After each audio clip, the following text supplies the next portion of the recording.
बड़ी खबर है, ब्रेंट क्रूड ऑयल के दामों में उछाल दर्ज की गई है। लगातार क्रूड ऑयल की कीमतें बढ़ रही हैं। $100 प्रति बैरल के पार हो गया ये क्रूड ऑयल की कीमतों में उछाल, यानी कि इसका असर जो है वो ग्लोबल ट्रेड पर पड़ रहा है। लगातार जंग का 13वां दिन। हर अपडेट आप देख रहे हैं और सबसे अहम अपडेट अब आर्थिक मोर्चे पर है।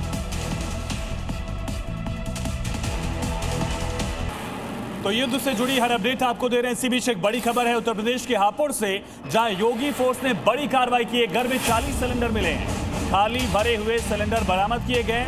जमाखोरों पर बड़ी कार्रवाई की जा रही है। सोचिए, एक तरफ लंबी कतारें दिख रही हैं, दूसरी तरफ ऐसे जमाखोर कालाबाजारी करने वाले लोग हैं जो एक एक घर में 40 सिलेंडर को छुपा कर रखे हुए हैं। ये तस्वीर देखिए, पूरा जो पिकअप है वो सिलेंडर से भर गया। हापुड़ में ये बड़ी कार्रवाई की गई है। सरकार बार बार कह रही है कि कोई भी स्टॉक की दिक्कत अभी नहीं है, लेकिन इस तरह की कालाबाजारी करने वाले लोगों ने बाकी लोगों की मुश्किलों को बढ़ा दिया है। जी न्यूज पर सबसे पहले एक्सक्लूसिव तस्वीरें आप देख रहे हैं। हापुड़ की तस्वीर है जहां से 40 सिलेंडर बरामद किए गए। कल मध्य प्रदेश के एक शहर से एक रिटायर्ड टीचर के यहां से 25 गैस सिलेंडर बरामद किए गए थे। एक ऐसा वक्त जब आर्थिक मोर्चे पर चुनौती हो सकती है, वहां पर भी कालाबाजारी वाले ये जो चोर हैं वो बाज नहीं आ रहे।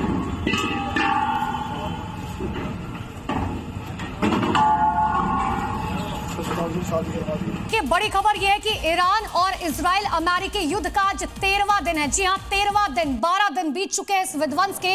अमेरिका और ईरान कोई भी झुकने को तैयार नहीं है। हर तरफ से एक दूसरे पर इसी तरीके से मिसाइल, ड्रोन दागे जा रहे हैं, जहां पर तबाही देखी जा रही है। पूरा मिडिल ईस्ट फिलहाल इस जंग की आग में झुलस रहा है। ये जो हम आपको तस्वीर दिखा रखे हैं, और देखिए, भले एक तरफ अमेरिका के राष्ट्रपति डोनाल्ड ट्रंप दावा करे कि ईरान हार की कगार पर है, लेकिन ईरान युद्ध को लंबा खींचने से परहेज नहीं कर रहा है। एक और बड़ी खबर आपको बता दें, ओमान से जाफर सलेला इलाके में ये भीषण धमाका हुआ है। बंदरगाह में धुएं का घना गुबार देखा गया। सलाला पोर्ट पर ईरानी हमले के बाद भीषण आग लगी है।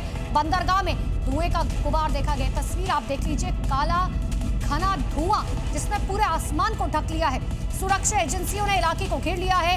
आग पर काबू पाने की कोशिशें जारी हैं। ओमान के सलाला पोर्ट की तस्वीर आपको दिखा रखी है, जो ये बता रखी है कि आखिर किस तरीके का ये हमला किया गया। इससे पहले भी बहुत क्लियर ईरान की तरफ से कहा गया था कि अमेरिकी अड्डे को हम निशाना बनाएंगे।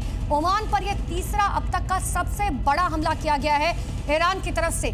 ना तो जैसे कि हम कह रहे थे कि एक तरफ डोनाल्ड ट्रंप ये दावा कर रखे हैं कि ईरान और इजराइल युद्ध जल्द खत्म होने वाला है, लेकिन दूसरी तरफ ईरान परहेज नहीं कर रहा है।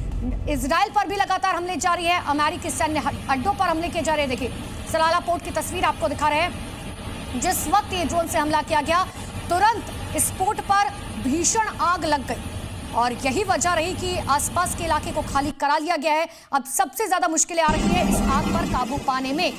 ओमान की तस्वीरें आपके सामने है। देखिए किस तरीके से एक ड्रोन आता है और इस सलाला पोर्ट पर गिरता है। हम आपको वो ड्रोन भी सर्कल में दिखा रहे हैं। देखिए, ये जो ड्रोन आपको दिख रहा है, दरअसल यही वो ड्रोन है जो सलाला पोर्ट पर गिरता है, क्योंकि वहां पर तेल मौजूद था, जिसकी वजह से पूरा का पूरा इलाका दहल जाता है।